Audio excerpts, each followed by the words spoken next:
Welcome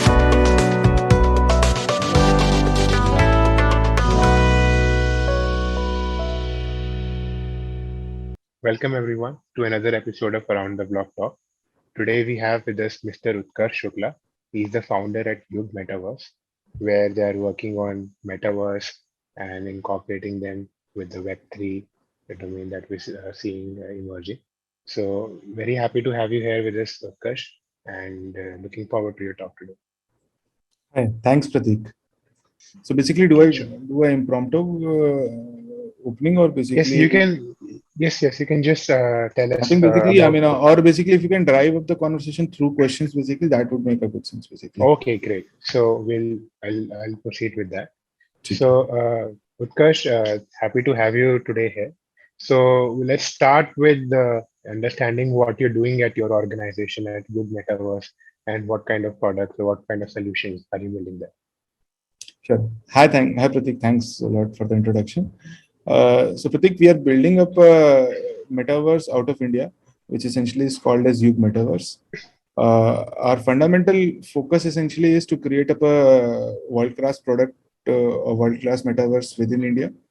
The way we see it, basically, I mean, the future is going to be metaverses.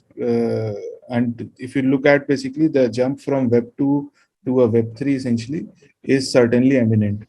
I mean, if you look at from a very core fundamental perspective, your experiences, like let's say a YouTube that you essentially currently are using.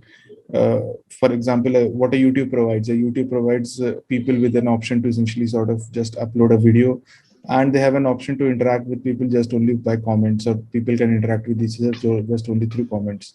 Now, basically, consider a 3D universe. In a 3D universe, basically, anyways, you can essentially play that video, but along with that, you can create a lot of immersive experiences around that. Also, basically, a lot of experiences wherein people can sort of interact with each other. So that is the power which essentially metaverse gives to the users, and the sort of experiences that the system metaverses give to the user. Also, let's say simple things like, let's say, a shopping experience.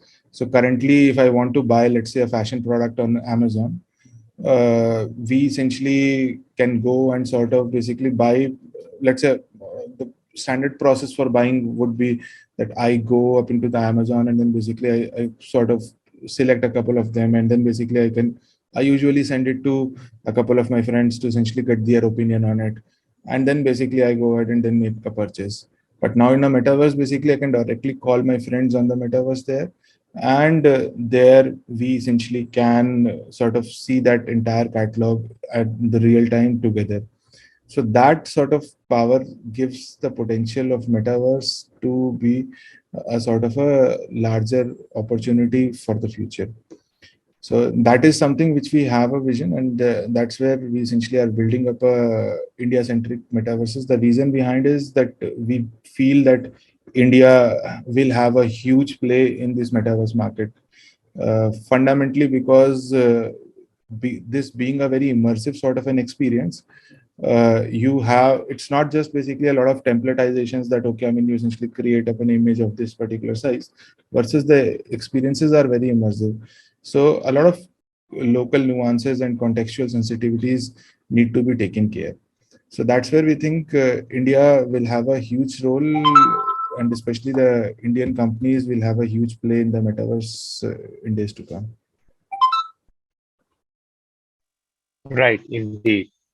So, you're trying to probably you're trying to build an experience layer with the metaverse and the kind of experiences that it is going to change in the coming Yes. future. So, what exact industry are you targeting, and what are so metaverse is like a very large concept. Many things can happen. So, in terms of the go-to market, what kind of industry are you targeting, and how do you think the changes are going to happen? So we at YUG basically are building an open metaverse. By open metaverse, what we essentially mean is that we are not focused on a very specific use case or a very specific industry, but the users can come in, and what we essentially are fundamentally focusing on is creation of a lot of SDKs and tools that people themselves can use and create their own experiences. So today, if you want to create I mean, podcast house on a metaverse where people can come in and sort of interact on a 3D basis, you can do that. So this is something that we essentially are focusing, where anybody can come and create experiences and can share it to other people, so that other people can sort of come and enjoy those experiences. Having said that, basically we have sort of worked with a lot of industries as of now.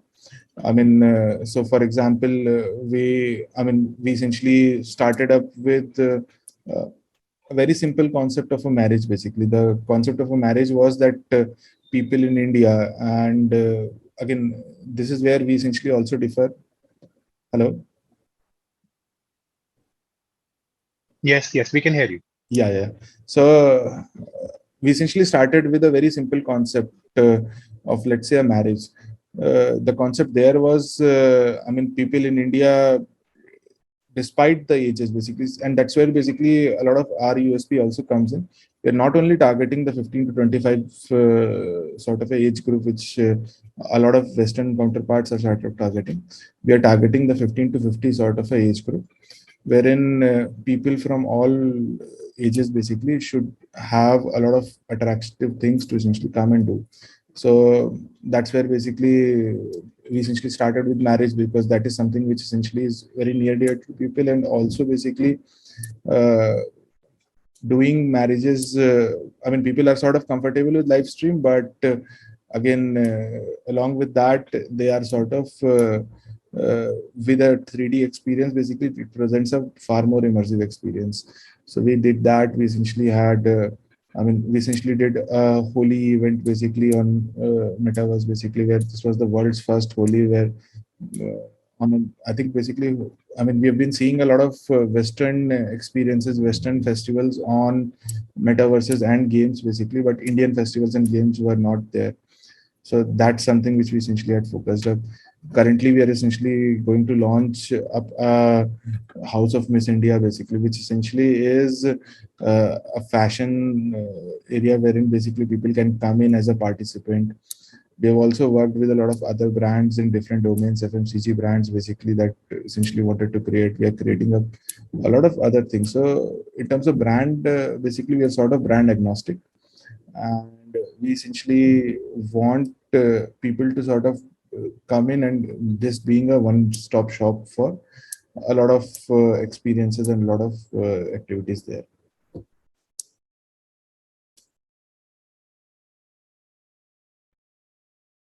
Pratik, you're on mute. Yeah, I'm sorry. So in terms of metaverses, I see two possible directions in which this can move. So there could be one single kind of a metaverse where a number of activities are happening within a single larger metaverse, or there could be niche metaverses coming up, metaverse which are uh, customized for certain use cases. So which direction do you see YUG Metaverse going on in either of the two options, and where do you see industry going? See, in general, basically, what we see is basically metaverse as a technology layer and technology and social layer. Uh, on top of that, basically, the sort of experiences that you want to create. You could create a very simple experience. Let's say you create up a school, and then basically you are asking your students to come in and have a class on a school rather than on a Zoom. So that is one thing that you can do. Or basically, you can also sort of create very elaborate sort of experiences. We essentially are focused on a general purpose area, wherein basically we are essentially bringing experts in all of those different areas. We are tying up with experts in all of those areas to create those niche experiences there. So at a platform level, we essentially are providing a lot of tooling and a lot of flexibility for people to come and create their own experiences. And along with that, basically, we essentially are tying up with a lot of niche people with the experience in those domains. And that's where, for example, I mean, I was telling you about this Miss India thing. So Miss India essentially, those guys basically have an authority, have an understanding of the domain. So that's where we partnered up with them basically to create up an experience. We essentially might not know the nuances of this of that particular domain. So, but these guys basically do, and our essentially our role as a platform basically is to provide a lot of tooling and providing easy creation for people. So that's how basically we are looking at it. Because I mean, if you look at it, metaverses are fundamentally social 2.0. Your existing social, basically Facebook, Twitter, Instagram, there you can just connect to other people, follow their updates, or basically just get up a I mean, send up a message to them. But in metaverses, you can do all of those things. Plus, more than that, the most important thing is we are placing both of you together, and together you can go and sort of do any of the activities. So, I mean, we essentially are sort of focusing on that sort of an experience, and we essentially feel that the way social consolidation happened up, now you have a very limited number of social platforms as compared to the number of social platforms which emerged up. And similarly, for example, in e-commerces, a consolidation has happened up. I mean, if you look at basically I mean, a lot of platforms came in initially. Now we have very limited number of platforms. Similarly, I think basically that's probably the way in which metaverses essentially will also happen. Right. So you are more in the direction of a general purpose metaverse, from what I Exactly. understand. So even there, I see two possibilities. So one would be metaverse as a service. So like a Shopify for metaverse, where you enable other people to create experiences. You provide the tools. You allow other people to create experience on top of it, or you want to actually build uh, the number of use cases. You want to build it yourself. So of these two options, where do you see Yug Metaverse going? We see something as a hybrid of both. Obviously, I mean, basically, see, I mean, brands do want to come and create something for themselves, but there are two aspects to metaverses. One is basically the experience, and the second is basically the social connection or acquisition, basically, of the users. So, in the first case that you mentioned up, where you provide the service, basically, uh, I mean, you essentially are delivering only on the part of the experiences. So, for example, the same problem comes in Shopify also. Basically, the moment you essentially create something on a Shopify, you essentially have to, there are a number of other steps which are sort of involved, which include marketing of that store that you've created up and a lot of those activities. Versus basically, we do not want to create that. We essentially want people to create their own experiences or shop, or in that terminology, basically their own Shopify stores on the platform. The platform handles up all of those things. They can get their own customers, but they also will benefit from a lot of organic customers which essentially are on the platform. So sort of a area wherein basically we essentially are focusing on providing up those Shopify experiences, but along with an entire B2C sort of a community also in place. Right. So probably not Shopify for metaverses, but more in the direction of an Amazon for metaverses, if I Amazon can for assume. metaverses, even Amazon also basically the level of customizations that you have on Amazon in terms of the way your store looks and feels, basically, we do not have that. So we are providing a far more flexibility in terms of the experiences that the people can create. I mean, today, if I want to create up if I'm selling my product on Amazon and if I want my page to look yellow, I cannot do that. I mean, you have a fixed template for Amazon, but here you can do that. So sort of a Amazon, but with more Shopify sort of experiences with more flexibility. Right. Understood. So now with metaverses, so one aspect is definitely recreating our physical interactions and try to make them look more natural. So that is one aspect of metaverse. But the possibilities of metaverse are way beyond that. There's so many things we can do in metaverse that we cannot do in our real world interactions in the physical world. So what is your vision on how these interactions are going to shape up? How metaverses are going to shape up to enable new kind of interactions, new kind of social connections? And what is your vision with that? See, I mean, basically, I think while basically people fall into one of those camps, basically, we essentially believe both of these camps are necessary. I'll give you a couple of examples. So, for example, if there is, let's say, a bank which is coming in, uh, while you can create up a bank with an alien setting, and then basically instead of characters, I mean, instead of people walking in, basically you could have aliens processing your transactions. But keeping it on a low to or a realistic, not exactly realistic, but sort of a mimicking of the realistic experience, that essentially will help them to get to the audiences which are sort of already comfortable with a lot of existing experiences, physical experiences that they essentially are having up in a bank. Versus basically also the other end of the spectrum is basically wherein you can go buzzing and basically create any of the experiences out of the world experiences. That is possible in a lot of cases, and that's needed also in a lot of cases. So for example, we did up a concert with so basically there, basically in places like concerts and places of different experiences, you can use all of your creativity to create up experiences like that. So a lot of things basically depend upon case to case basis. The platform should be capable of handling both of them. We are not limiting us to be a sort of a digital twin replica of the existing physical things, while we are also not sort of limiting us that everything has to be sort of a very different and flashy sort of a thing. So that is something which I think basically a mix of both of them will have to be present up there, so that the user which is coming in sort of gets a familiarity with the existing things, and also basically sort of is able to explore your creativity. So for example, we did an experience with Cadbury. This was during Valentine's Day. So we created up a virtual date on the moon. So those sort of things are possible, and they're much appreciated also. So you have to have a mix of both of them based upon the use cases that you're essentially catering to. Right, indeed. So probably start with familiar experiences and then move into other exploratory kind of thing. I What mean, can be done? you can start with both of the ends. It depends upon the use case. So, for example, if you're doing a concert, basically it doesn't make sense to essentially create that crowded auditorium sort of a feel. You can essentially have a lot of creative things, basically.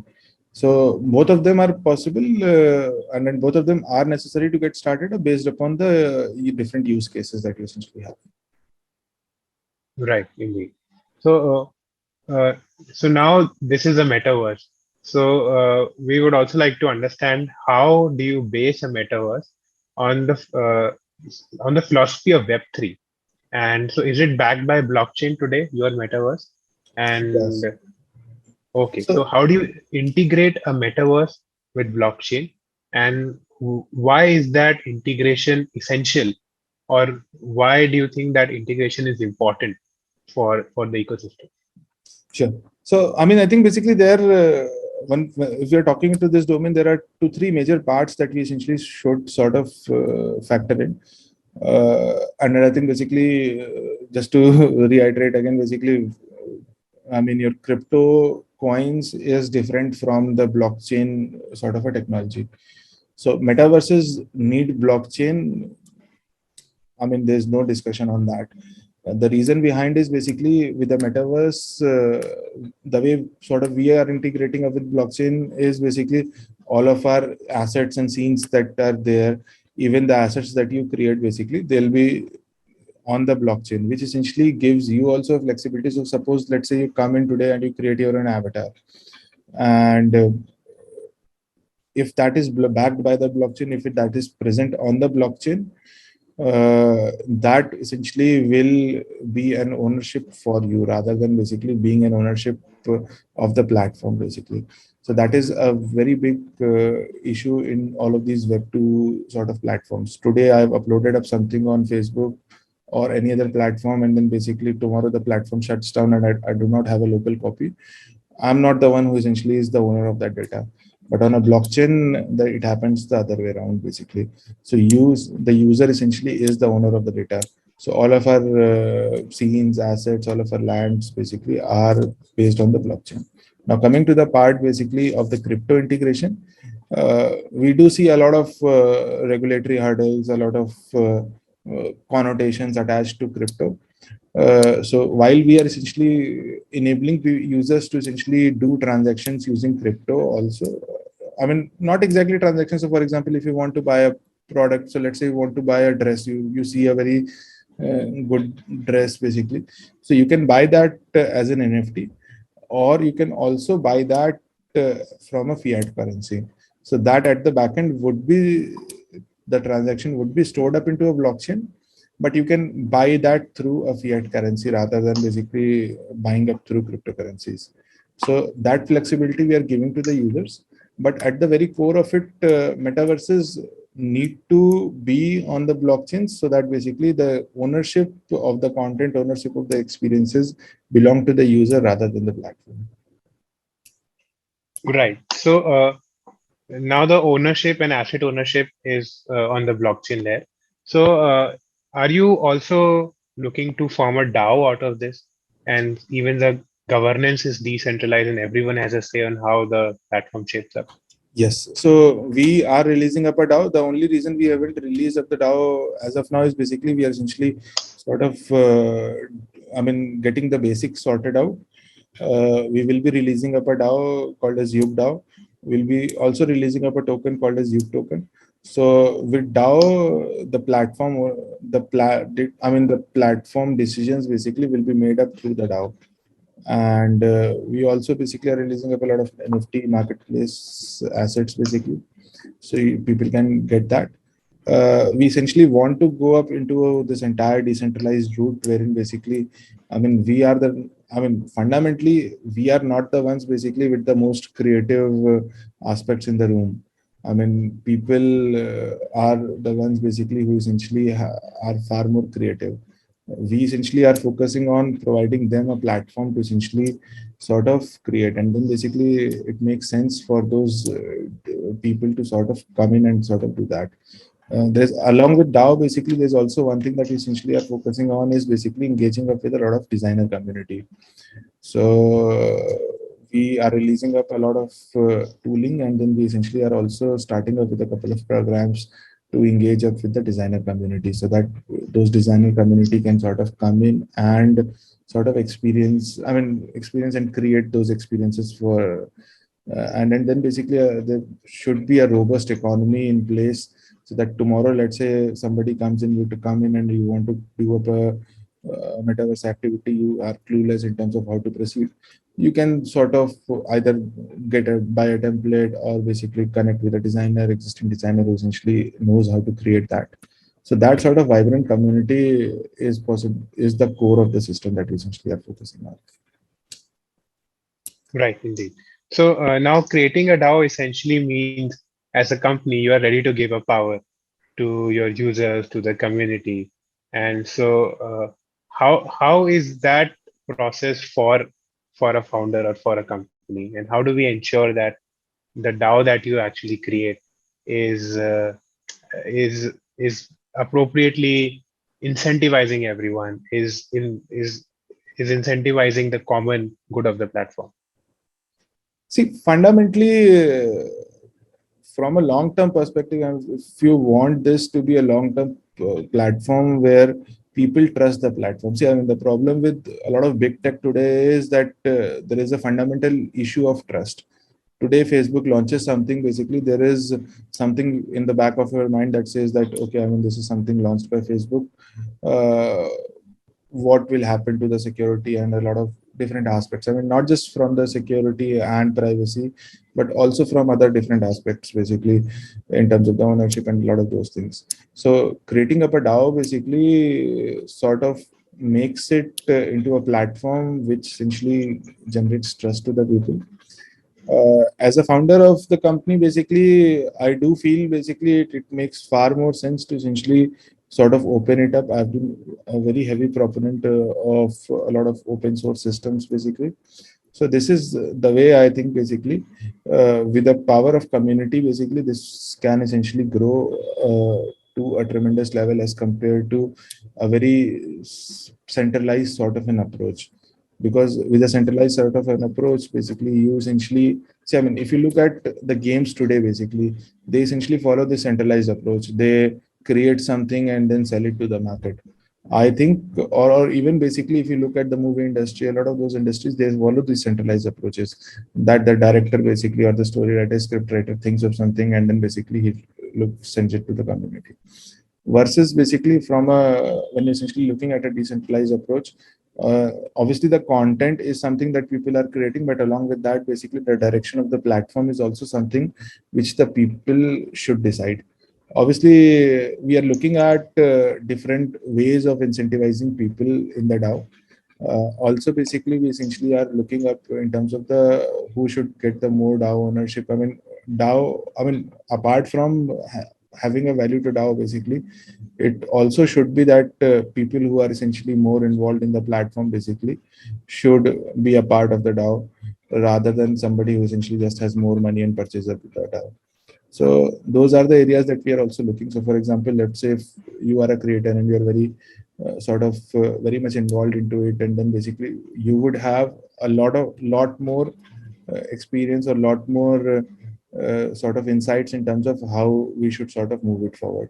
I think a democratization of this entire process makes a very good sense. Right, indeed.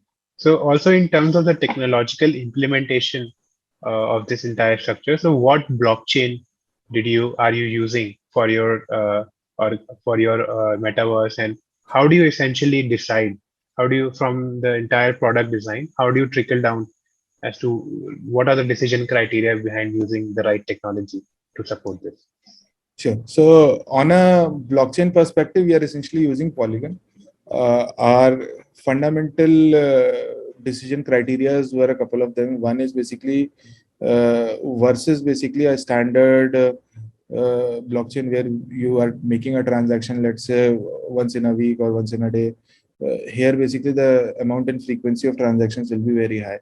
So the blockchain basically should be able to support that high speed of transactions, and also along with that, that should be having a low gas fees, so that basically your every transaction, I mean, every time you make a changes in your scene, that doesn't cost you I mean a lot of money basically. So that's where basically with the low transaction gas fees, basically we can essentially handle that from our end, and also basically from a speed perspective, basically that essentially sort of becomes very important. We wanted to be in the Ethereum ecosystem because there is a lot of wealth of things and tools basically that have been created for this ecosystem. We sort of looked at different ecosystems. I mean, we looked at the Solana ecosystem, we looked at a couple of other ecosystems. But the problem is basically most of these ecosystems are sort of again basically a lot of very focused ecosystems. So for example, with Solana, you'll have to use Phantom Wallet. You can't use a MetaMask. Most of the people have MetaMask. The problem there is basically with a native Ethereum, your gas fees basically go off the roof most of the times. So that's where basically an L2 chain or probably an L3 chain basically later on would make a very good sense basically from that perspective. Right, indeed. So, also as a founder of a metaverse company, so what are your motivations behind starting a metaverse company, and where do you see the industry going? So, today, what kind of traffic are you able to get on the metaverse? Where is this coming from, and how do you see this shaping up? See, in terms of the motivations or why we started up, there are. See, I mean, basically, I had been into gaming for some time. Basically, I graduated from IIT, and then basically, I started up with the first company that I started was a gaming company. That time, it was primarily PC games. So basically, the monetization aspect was not there. uh, we looked at recent times, basically a lot of your mm, gaming is shifted up to mobiles, and then the primary reason is basically at this point your average mobiles, and I'm not talking about the high-end mobiles. I mean, iPhones used to support it up for very long, but your average 10,000 rupees, 15,000 rupees mobile is now able to sort of create up a good experience for the user. It's able to render up a 3D world properly. So I think we are at that technology influx point where we essentially have a device in everybody's hand, which essentially is sort of able to provide the sort of experiences that we are looking at. And this was not true if we would have been talking 3 years before. I mean, 3 years before, your 10,000 rupees mobiles were not able to sort of render those sort of worlds very effectively. But with a lot of things coming in together, I mean, basically it's using mobiles, it's also the sort of net speeds that we essentially have, the 4G net speeds, and 5G is incoming on the way. So a lot of those things basically sort of create up a very great environment at this point to essentially get into metaverse. And that's where basically the way we see the future of it is fundamentally where a lot of things basically will convert from a 2D to a 3D. The reason behind is 3D provides a far more immersion and the sort of capabilities which are not possible on a 2D environment. So, I mean, a lot of companies are also predicting. We are also focusing on that basically probably in a couple of years, basically almost 50 to 60% of your interactions will be happening on a metaverse rather than a 2D sort of an experiences. So this is where basically we felt that this is a particularly right inflex point in the history of mankind, basically. And yeah, I mean, basically, India lost out on the social revolution which happened a decade before, basically, because again, there was a lack of awareness, there was a lack of a lot of financial capital and resources. But at this point, India essentially is very rightly poised to be a very dominant player in the metaverse markets. Yeah, indeed, I do agree with that. India has a unique role to play in this entire revolution that we're seeing. For as of today, what kind of traffic do you have on the platform, and where is this coming from? Or also in terms of devices, are people using it on a phone, on a laptop, a VR headset? What kind of traffic do you have today? Okay. So, see, I mean, basically, first of all, this is a very new nascent sort of a thing, basically. I think basically the entire metaverse revolution within India started up in the starting of this year only. I mean, I think basically the entire buzz essentially started up when we essentially created this whole wedding piece, and then basically we essentially created a lot of things uh, post that. So in terms of the metaverse audiences, basically there are again two sort of audiences which essentially we are basically focusing and also talking about. There's one audience which essentially is sort of interested or basically comes up for individual experiences. So for example, we did this holy event. There we got something around more than 20,000 or so basically users who essentially came in and sort of enjoyed that. uh, then basically, but with that sort of an audience basically which essentially is coming to sort of an experience, an event or an activity, that is not the audience basically that is sort of sticking up. And the primary reason is also basically because the platforms at this point are not sort of offering those sort of re-engagement experiences. So that is where we essentially are now focusing on to create up a lot of those activities which people can sort of come in and sort of experience there. So for example, I mean, if you look at the frequency of view per day sort of a metric, uh, social media has it pretty high. So I mean, basically people check their social medias at least once or twice or thrice a day. WhatsApp or chat systems have even higher basically. I mean, you check up the chat messages basically at least, I mean, 5 to 10 times in a day. Uh, so on a metaverse front, basically you'll have to create those sort of experiences and activities that essentially, I mean, sort of the user has an incentive to sort of come in and sort of re-engage on a regular basis.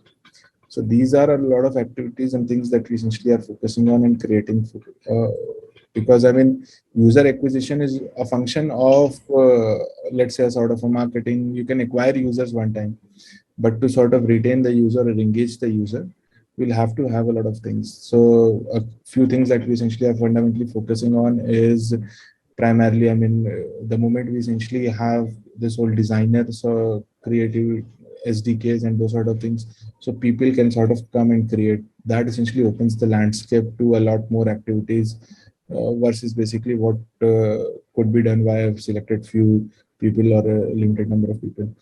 So that essentially will open for a lot of creativity and a lot of experiences that people create.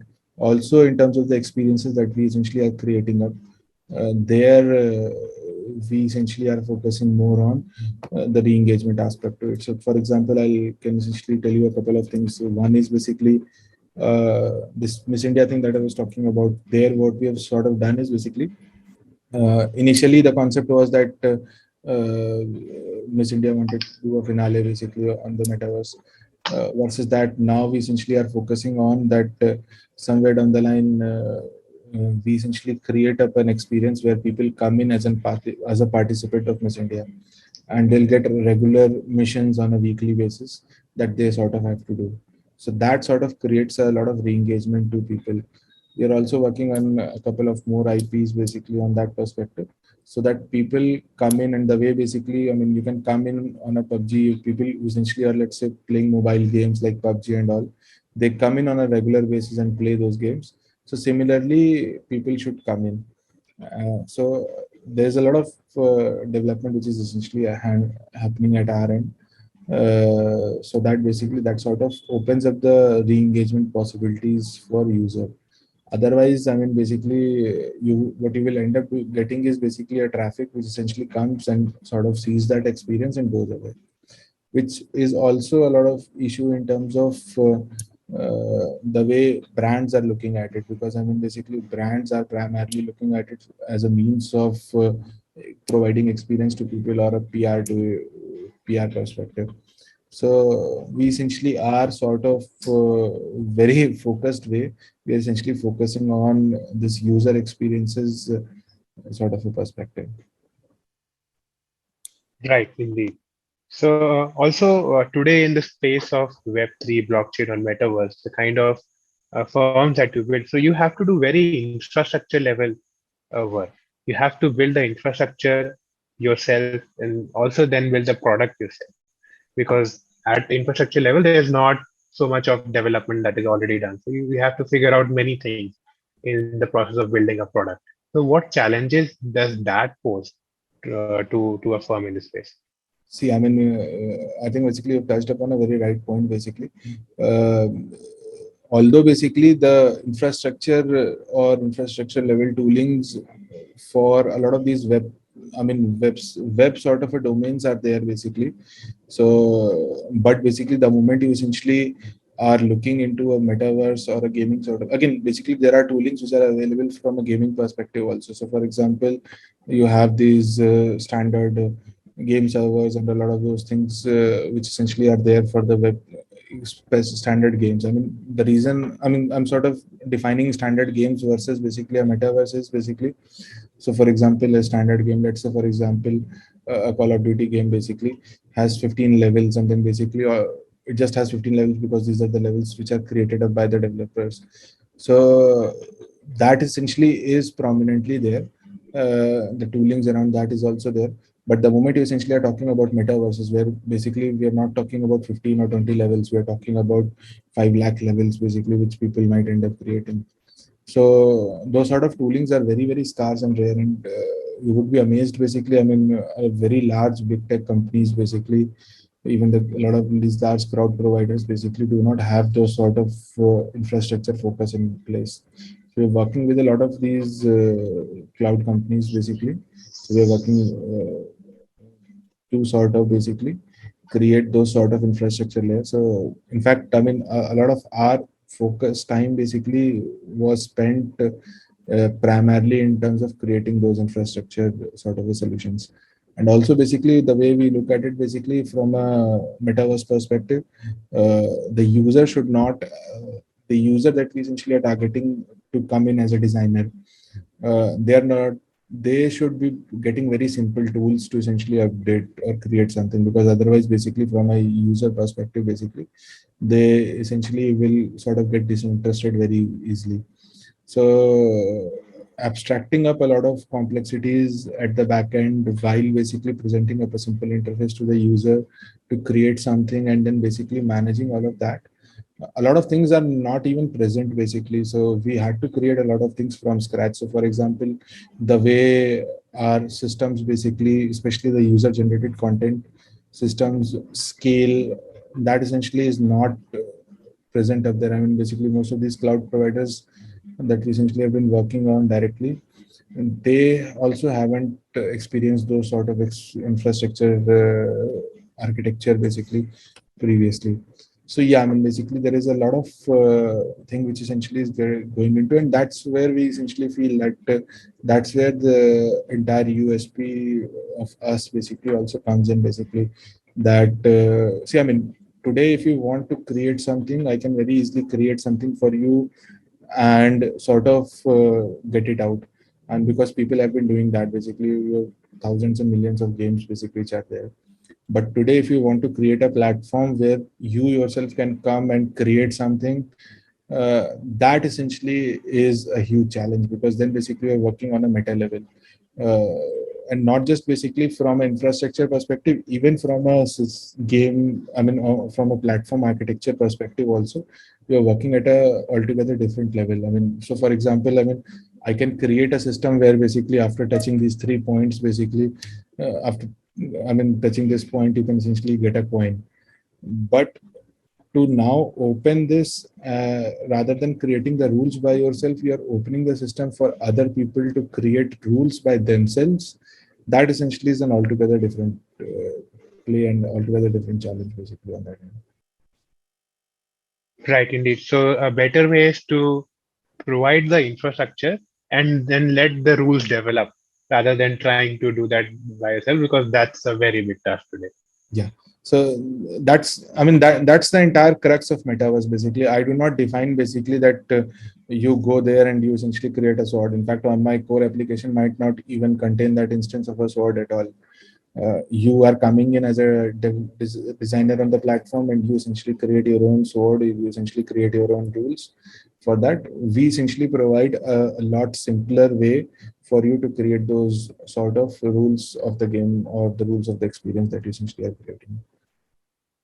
Right, indeed. So also we refer Web 2.0 as a Hmm. UX revolution. The Hmm. user interface changed many things that people could do. Now again, with Web 3, it is a backend revolution in terms of blockchain. But if metaverse comes into picture, it is again a very different UX that will be provided on this platform. So See, how do you, yeah? yeah. So how do you see that UX now evolving in Web3 in metaverse, and how does that change now? See, I mean, metaverse altogether turns the concept of Web 2 UX down on their head, basically. With Web 2 UXs, you're typically optimizing the user flow, the sort of look and feel of buttons or the experiences, basically in terms of how the user clicks and where it goes.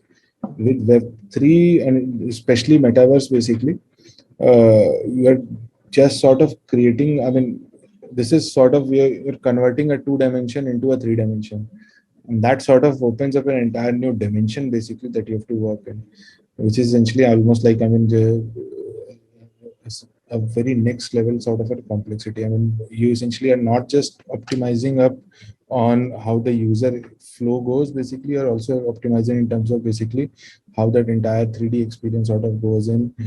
And also basically you're optimizing from a perspective, because I mean, see, I mean, the moment you essentially are looking at web 2 UXs, you can essentially sort of templatize them into a lot standard place. I mean, if you look at it, let's say from a US perspective of, let's say, a social media app, you, I mean, over a period of time, a lot of these standardizations have already happened. So for example, there will be this card, basically the card will have this aspect ratio and this size basically, and you essentially can go there and you can do that. With web 3 basically there is no concept, I mean, with metaverses basically there is no concept of a homogeneous sort of an interface. You essentially end up creating up all of these different nuances basically. And somebody from India basically might not connect with, I mean, so let's say you're building up a school. So somebody in India might not connect with the Japanese architecture of a school. So for him, basically, an Indian architecture of a school comes into play, and that sort of is something which connects him. Or somebody in US might not connect with an Indian architecture of a school. Basically, for them, basically, those things also sort of change. So that's where a lot of those activities have to be very cultural and region centric, and those sort of regional nuances come into play. Because I mean, while Web 2 basically is something that you use, Web 3 is right into your face. And considering basically the entire VR area, which essentially comes in, VR is entirely right into your face and right into your brain. Basically, you essentially sort of have that experience of being that there. And today, basically, somebody in Japan creates up a concept of a school, basically with their Japanese architecture and Japanese sort of structure. In India, basically, let's say tier two in India, basically will never able to connect with them. So that entire concept of a UX and those sort of things comes into play. I mean, this essentially is sort of an uncharted territory, not just for us, basically, for the entire world in terms of how the entire UX 3D experiences basically will sort of play down. Obviously, basically, as we are essentially doing things, we are essentially also learning up and we are sort of creating up those sort of basic structures in place. But yeah, I mean, basically the UX needs to be redefined. I mean, your existing UX books will not be able to help you in this. Right. I can, so I understand the challenge it is to, build something in Web3 and the kind of exploration it is. There is no rule book, right? So everything has to be done from scratch from an infrastructure level. So it's a big task, but if accomplished successfully, a lot of opportunities out there, indeed. Yeah, I mean, so for example, I mean, basically, again, I'm referring back to the Holi example that we did. We literally played Hindi music, Holi Chala Raghuveera. So I mean, because that is what the cultural nuances and sensitivities are about, basically. In India, basically, a lot of those things basically sort of matter. But the point is basically this might not matter to, let's say, if you take it to a European market, they might not understand, they might not have a sense in terms of basically what is it this essentially is about. So yeah, I mean, basically, while doing a lot of those things, basically, we are sort of formulating up a lot of best practices and standardizations in place.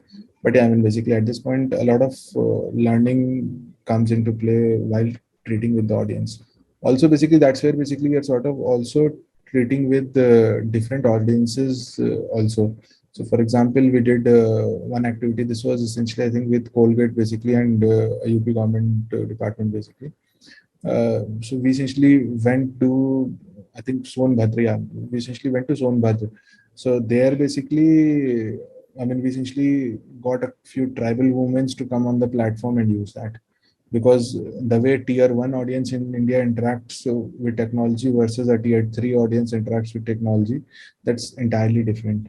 So we essentially taken in consideration a lot of different nuances, and not just basically on that end, basically a lot of device demographics basically also differ. I mean, while you can make, see, I mean, from a technology perspective, I mean, we are essentially using for the front end for the user rendering, we're essentially using Unreal Engine. So from a technology perspective, we can create as realistic things as you want, basically, but they might not run into your lower end devices. Basically, you might need to have a RTX 3020 30. I mean 3060 3080 on your PCs to run. So we have to sort of balance up both of them. So there is a lot of optimization which is coming in, and which essentially we are essentially understanding from a lot of way in which users are interacting with the platform. I mean, just to give an insight. So, for example, I mean, this is something obviously basically we never faced in the web or the app sort of a domain previously. Is basically, I mean, the sizes here basically are also huge. So, for example, basically, because this is coming in from a gaming domain where games usually are basically 1 GB, 5 GB, 3 GB sort of a downloads. So we did an experience basically there. The download size sort of ran up to something around 500 MB, 600 MB. The usual complaint that we essentially got is कि जो है, people are saying कि जो है, we usually get this 1 GB free of data basically from Geo, and this consume this entire data for me today. So it's not just only from a visibility perspective, but also user experience comes in from a lot of other nuances which we basically sort of ignore. I mean, in Web3, basically your download sizes are typically, let's say, 15 MB, 20 MB, 30 MB. Here, basically, the download sizes are also increase. And also, basically, in terms of latency and streaming, so a lot of those things also come in. So a lot of technologies that we essentially are just creating out of requirement basically, which are not there. So for example, basically a lot of client prediction things basically, which are usually not needed up because I mean, if you look at gaming environment also basically, so usually the gamers are the people who essentially have better quality phones basically. uh, but in a metaverse basically, we essentially are targeting up, even we are pushing even that boundary forward. I mean, basically, you usually do, if let's say you find an avid gamer, he usually has, let's say, a OnePlus or something around, let's say, 20,000, 25,000 sort of phones, wherein basically usually games. We are pushing it even further back to essentially 10,000 rupees phones, because the more we push it up, the more larger envelope that we can essentially create. So a lot of those optimizations come in, and now basically add to that a separate layer of complexity wherein you are not creating the content. So the content is being created by people externally. So people like you essentially can come in the platform and create the content. So that essentially adds a further layer basically, because the level of optimization, if basically this was a centralized piece, basically you could do a lot of level of optimizations. But if you're essentially opening it to third party to essentially create content here, that level of optimization is also something that they will not be able to do. You will have to put that as a part of the platform, as a part of the engine to essentially do that. So a lot of those things basically, which we essentially have sort of focusing on. Right, indeed. So there's this concept that I read about. So it's a little out there. So the metaverse is actually not 3D. It's a 4D kind of a setting where even the time conception is not linear. You can move in time and space. So what are your views on that? Because that really jumbles things up and very new possibilities out there. I think that sort of makes a sense. I mean, basically, if we look at it from a sort of a broader perspective, basically, see what metaverse sort of provides is not just basically your experiences or basically your things. Basically, I mean, this borrows up a lot of things basically from your existing open platforms, basically, and the moment you essentially are talking about experiences in 3D or 4D, or I might even say basically the moment you basically sort of open up to a lot of new hardware and devices, basically a lot of your sensory experiences will also come into play. I mean, today you're essentially using up, I mean, basically just your basic experiences. Basically, tomorrow a lot of sensory experiences will also get engaged up. So a lot of people are sort of working in that direction, basically your hands and gloves and a lot of those things. So the sort of complexities that arrive in basically, they essentially will keep on increasing and compounding up. The only thing is basically metaverse is at this point is basically wherein basically a lot of these core technologies basically which are sort of missing pieces in the puzzle, and that's something basically which we essentially are focusing on solving, because that essentially will also separate us. So I mean, basically, while today I want to start something, I have a lot of let's say I want to create something on web, let's say I want to create an e-commerce store, I have a lot of things basically which are there. I mean, even if I want to create a code my own end, basically I can find a lot of open source softwares and open source frameworks, a lot of those things basically that I can use. But metaverse, because it's in infancy basically, a lot of those basic structures and basic infrastructure and toolings and experiences perspective basically are sort of emerging over a period of time. So that essentially will sort of create that sort of experiences, and that essentially adds to that complexity. But yeah, I mean, basically that uh, also presents up to you basically the sort of option to sort of create experiences for people. I mean, basically today you can essentially while basically let's say on a video you can see, but here in a 3D experience, basically you can sort of also feel that. Right, right, indeed. And so one other core challenge that I've seen all of these Web3 or metaverse companies face is their go-to market, because there is a gap today in terms of the knowledge or the education about Web3. So how do you actually decide what is your early adopter customers? How do you reach them? And so in terms of marketing, how do you get your product out there? See, we have sort of divided our go-to-market strategy in a couple of different areas. Basically, one is basically the first phase that we did was basically to sort of just understand basically is the market ready. So, which essentially is something basically we did from Feb to March. Basically, is basically to just understand where is the market ready to essentially adopt this, or is there an enough excitement. And I think basically that went pretty well in terms of basically we have sort of seen that the market has an excitement over this whole entire domain and the entire 3D sort of a process. The second phase that we essentially are as of now is sort of creating a lot of at least a basic level of create economy and a basic level of community marketplace. See, I mean, basically, although we keep on getting up a lot of brands who want to do something, and since it's a new concept, I mean, basically today it's in a PRO build domain. So today, I mean, somebody creates up a hospital. Basically, he takes out press release that I've created up a hospital on Metaverse, and you might not create a press release when you open up a Facebook page. But yeah, I mean, basically, so that is there. But for our end, basically, we essentially instead of focusing on that, because I mean, we essentially understand. I mean, basically, this essentially is just a phase, basically, as of now. Uh, from a long-term perspective, what will essentially be needed up is basically one is basically people need to come in, and people do not come in by themselves. I mean, basically, they see. I mean, you might have seen a platforms, you might have heard about them, and then basically you might get excited to it. But there needs to be an incentive for people to essentially come in. So we are essentially focusing on building those sort of incentives to people.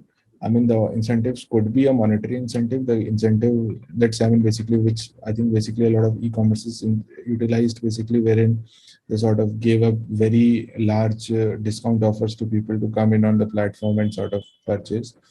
Or basically they could also be an experiential perspective wherein basically let's say that's how basically people come on to games, basically that okay, I mean, basically this is something which sort of seems interesting, and I want to sort of experience that too.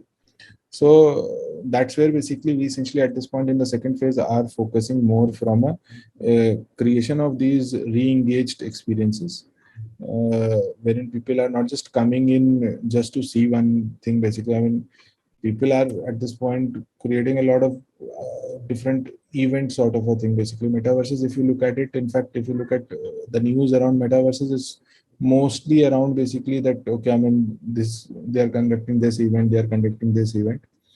But I think basically this has to evolve from an individual event perspective to a sort of a engagement or a regular sort of a activity perspective.